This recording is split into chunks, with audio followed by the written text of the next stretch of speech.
E aí, jovens, tudo bem? Espero que vocês estejam ótimos, ok? Então a gente vai aqui para a nossa aula de ligação metálica, que é a última aí da série de ligações, né? Passando por regra do octeto, ligação iônica, ligação covalente. E aí, se você não assistiu essas aulas, não deixe de assistir, ok? Elas são extremamente importantes. E a última da série é a ligação metálica, tá? Então, ó, vamos lá. O que é a ligação metálica? A ligação metálica é a ligação que acontece entre metais, átomos do mesmo metal ou átomos de outros metais, né, que formam as ligas metálicas. Então, ouro 18 quilates, latão, bronze, são, né, o aço inoxidável, enfim, são ligas metálicas, certo? Metais, átomos diferentes que se ligam, tá? E a ligação metálica, ela é um pouquinho diferente daquela coisa toda de regra do octeto que a gente viu em ligação iônica, né? Onde o átomo precisa perder 2 elétrons para ficar estável, o outro precisa perder 3, o outro precisa ganhar 1, precisa ganhar 2, enfim, tá? Então aqui a gente sabe o seguinte dos metais: os metais têm tendência de perder elétrons, certo?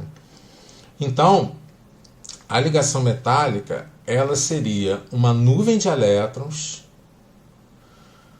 dos cátions do metal. Então você está vendo aqui no desenho aqui, olha, os cátions do metal, tá? Que estão envoltos por uma nuvem de elétrons que ficam ao redor dos cátions desse metal, tá?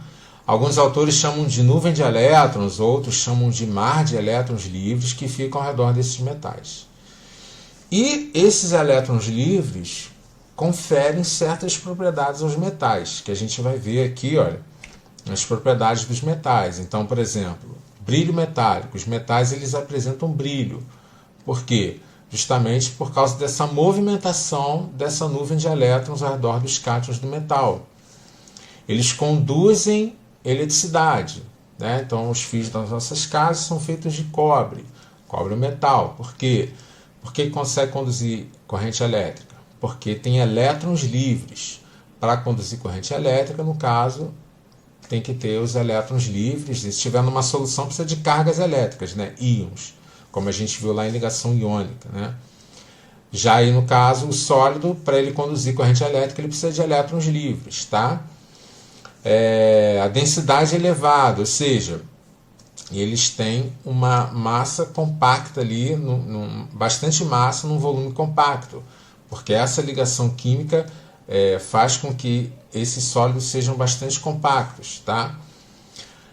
Outra característica aqui, pontos de fusão e ebulição elevados. Então, para você fundir um metal, você precisa de uma temperatura bastante alta, porque essa ligação também é uma ligação forte, tá? Maleabilidade, né? Ou seja, você consegue moldar um metal com facilidade. Só você pensar em num fio de cobre ou numa folha de papel alumínio, né? Você consegue moldar com facilidade, certo? E a última propriedade aqui é a ductibilidade, né? Que é a propriedade de você cortar o metal, moldar ele em fios bem finos sem que ele se parta com facilidade. Tá? Então, nossos fios de cobre que a gente utiliza aí nas instalações elétricas são um bom exemplo disso, ok? Então, gente, são algumas propriedades que os metais têm, e aí precisa basicamente saber disso, né? Ter uma noção dessas propriedades e saber que a ligação metálica é essa nuvem de elétrons que circundam os cátions do metal, ok?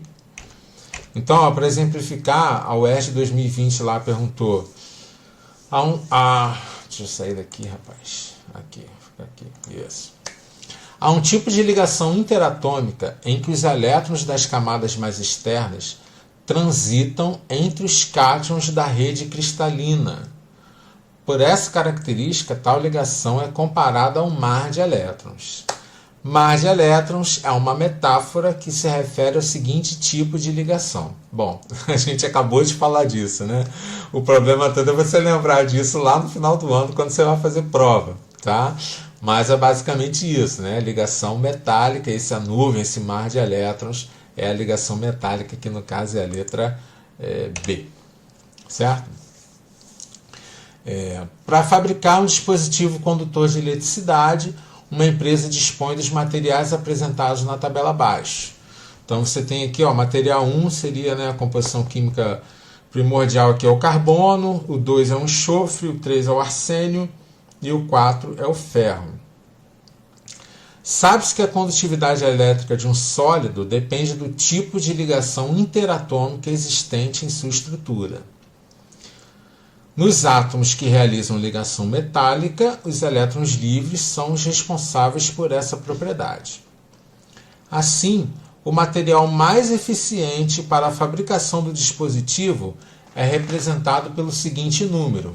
Ora, ligação metálica é a ligação que acontece entre metais, correto? Nesse caso aqui, o único metal da lista é o ferro, né? Que é o material 4. Tá? No caso, na UERJ, né, você tem lá a tabela periódica, dá para fazer tranquilamente essa questão, ok?